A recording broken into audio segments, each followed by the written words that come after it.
Hey everyone, and welcome back to Talk Tickers. You know where you are if you're here. Earnings calls.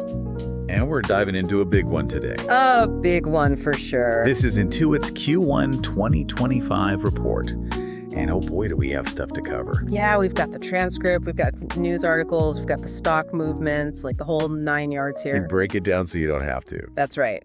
So let's get right into it. You know what's fascinating to me is how Intuit is going beyond just the taxes and the accounting stuff. You know, they're becoming this AI-driven expert platform.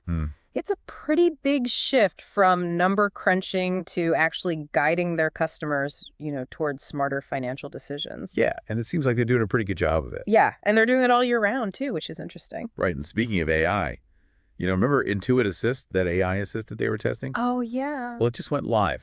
Yeah. All QuickBooks Online users. Big move. And the early data, let's just say it's causing a stir. It is.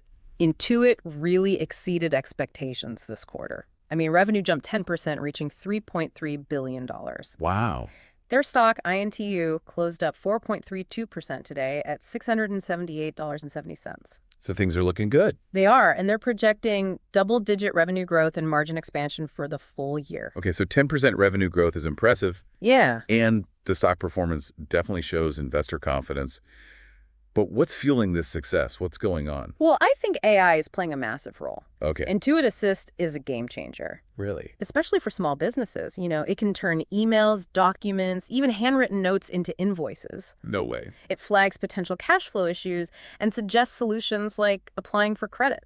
That's incredible. Imagine the time saved. Oh, absolutely. No more late nights battling spreadsheets? Exactly. But it's not just for small businesses. Okay. Intuit is also making waves in the mid-market with QBO, Advanced, and Intuit Enterprise Suite. IES for those who need things like multi-entity reporting, which is essentially managing finances for multiple business locations, and advanced automation. Yeah. They mentioned a great example on the call. Oh, yeah. An RV park operator who used to outsource their multi-entity reporting. Right. Which took days. But can now do it themselves in 5 minutes using IES. 5 minutes? Think about the potential cost savings for businesses like that. I know, it's not just time save, it's money going back into their pockets. So they're killing it with businesses. But what about their bread and butter? What's that? Taxes. We're getting close to tax season. Oh, yeah, you're right. What are they doing there? Well, Intuit's launching a pretty aggressive marketing campaign. Earlier than ever, actually, to capture customers before the rush. Okay. They're really hammering home the ease, speed, and affordability of their products. Smart. Targeting both DIY filers and those who prefer assisted services. Smart move, getting ahead of the game and locking in those customers. But here's where it gets interesting. They're not just pushing technology. Yeah. They're also emphasizing their network of human experts, highlighting how AI empowers them, not replaces them. Interesting. It's a nice balanced, tech-driven efficiency with a human touch. I like that. The best of both worlds. So we've got AI, we've got taxes, we've got mid-market solutions. What about Credit Karma? Oh, Credit Karma. I haven't heard much about them lately. Credit Karma is actually booming. Really? Yeah, revenue's up 29%, driven by strong performance in personal loans, auto insurance, and credit cards. Wow, okay.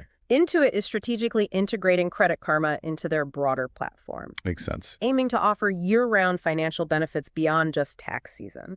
So they're really transitioning from a tax season company to a year-round financial partner that's smart. It is absolutely. Now, while most of the news is positive, there is one area where Intuit is facing some headwinds. Okay. Mailchimp. Oh, yeah. What's going on with Mailchimp? Well, they're seeing success in the mid-market, but experiencing some churn with smaller customers. Interesting. It seems the recent product innovations, while great for larger businesses, may have made the platform less user-friendly for smaller ones. So they have some work to do to ensure they aren't alienating a key customer segment. Yeah, definitely something to keep an eye on. Intuit acknowledges the issue and is actively working on solutions, so we'll see how that plays out in the coming quarters. All right. But overall, Intuit seems to be firing on all cylinders. They're leading the charge in AI-driven financial solutions, and it's paying off. But here's the big question. Will this success attract a wave of new competitors, or will Intuit's head start create an unassailable advantage? That's the million-dollar question, isn't it? Yeah. What's clear is that Intuit isn't just riding the AI wave, they're shaping it. That's a powerful position to be in. It is. They're not just reacting, they're actively leading.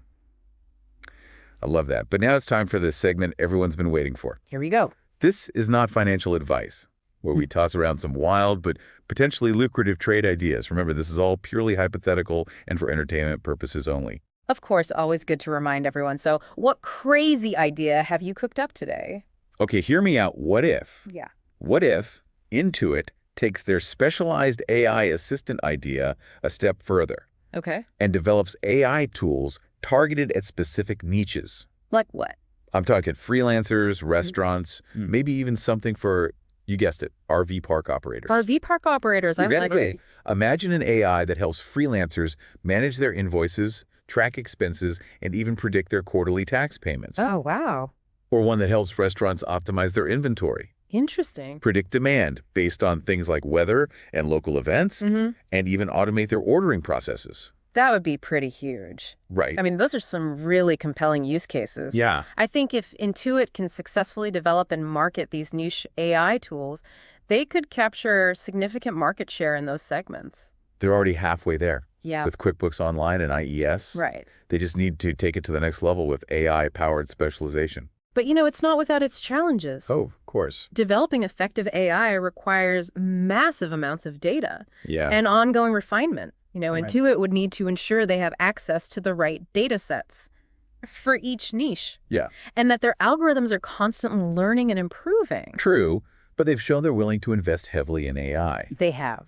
And with their existing customer base and brand recognition, they're in a good position to gather that data and refine those algorithms. I think that's a fair point. And, it's also worth considering the potential regulatory hurdles. Oh, yeah, of course. AI is a rapidly evolving field. Right. And governments are still figuring out how to regulate it. Absolutely. Intuit would need to be mindful of evolving regulations and ensure their AI tools comply with all applicable laws and ethical considerations. Good point. But remember, they're already navigating those waters They are. with Intuit Assist and their other AI initiatives. Right. So they're not starting from scratch.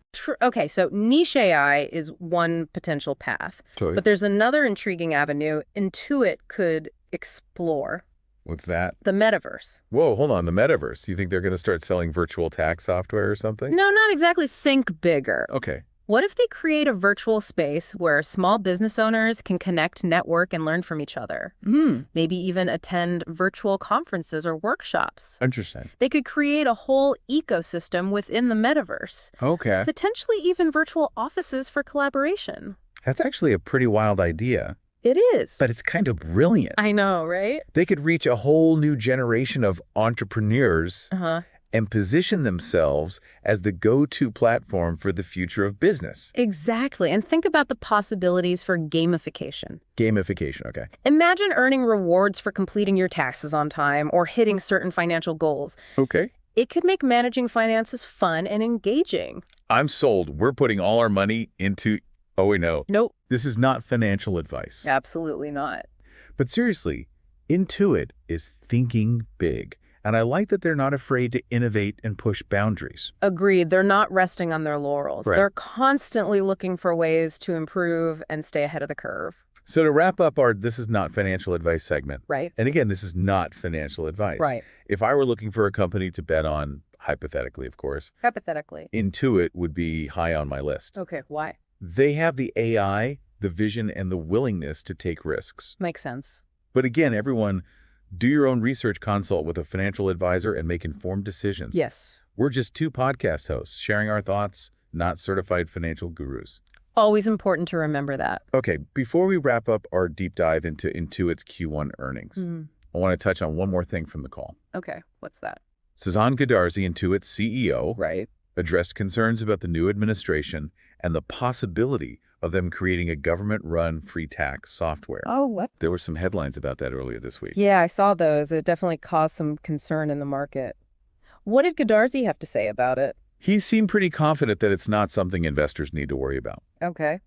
He said he's been engaging with the new administration, and their priorities seem to be focused on things like budget cuts, reducing regulations, and tackling fraud, basically streamlining government operations. So you're saying creating a whole new tax software system seems like it would go against those goals. Exactly. Goodarzi also pointed out that free tax software already exists. Right. Private companies like Intuit already offer it. Uh-huh. So from his perspective, there is no need for the government to reinvent the wheel. It does seem like a duplication of effort. Right, and Goodarzi emphasized that even if the government were to create its own free tax software, Okay. it wouldn't really change the market dynamics. Free is already a commodity in the DIY tax space. So it sounds like it's not a major threat to Intuit's business. Exactly. Goodarzi seemed pretty unfazed by it. And I think investors should take comfort in that it shows that Intuit is confident in its position and isn't overly worried about government competition. It also speaks to their ability to adapt and innovate. Right. They're not just sitting back and waiting to see what happens. They're proactively engaging with policymakers and shaping the conversation. Which is what you want to see from a company you're hypothetically considering investing in. Indeed. All right, so Intuit seems to be in a strong position overall, Yeah. but there's always more to the story, right? What's one thing you think our listeners should keep an eye on in the coming months? That's a great question. I think I'd be most interested to see how Intuit navigates the evolving regulatory landscape, particularly when it comes to AI. Yeah, that's a really good point. Governments around the world are starting to grapple with the implications of artificial intelligence, They are. and we're likely to see more rules and regulations in the coming years. Absolutely. AI is a powerful tool. It is. But it also raises important ethical and societal questions. Right. Intuit will need to be mindful of these issues For sure. and ensure that its AI-powered solutions are developed and deployed responsibly. Absolutely. It's not just about maximizing profits. No. It's about using AI in a way that benefits both the company and society as a whole. I agree. How Intuit handles these regulatory challenges could significantly impact their future success. Yeah, it could be a make or break factor for them. Right. If they can navigate this landscape effectively and build trust with regulators and consumers, it could give them a huge competitive advantage. Huge. I totally agree. It's a complex issue, It is. but I have faith in Intuit's ability to figure it out. Me too. They've repeatedly shown they're willing to adapt and evolve, Yeah. so I'm optimistic about their prospects. Me too. They've got a strong track record of innovation and a clear vision for the future. And as long as they continue to execute on their strategy and stay ahead of the curve, I think they'll be just fine. All right, I think we've covered just about everything on Intuit's Q1 2025 earnings call. And as always, a reminder to everyone that what we've discussed today is purely for informational and entertainment purposes. Yes. It's not financial advice. Always do your own research and consult with a qualified professional before making any investment decisions. Couldn't have said it better myself. Thanks for joining us on Talk Tickers for this deep dive into Intuit's latest earnings. Until next time, keep diving deep and happy investing.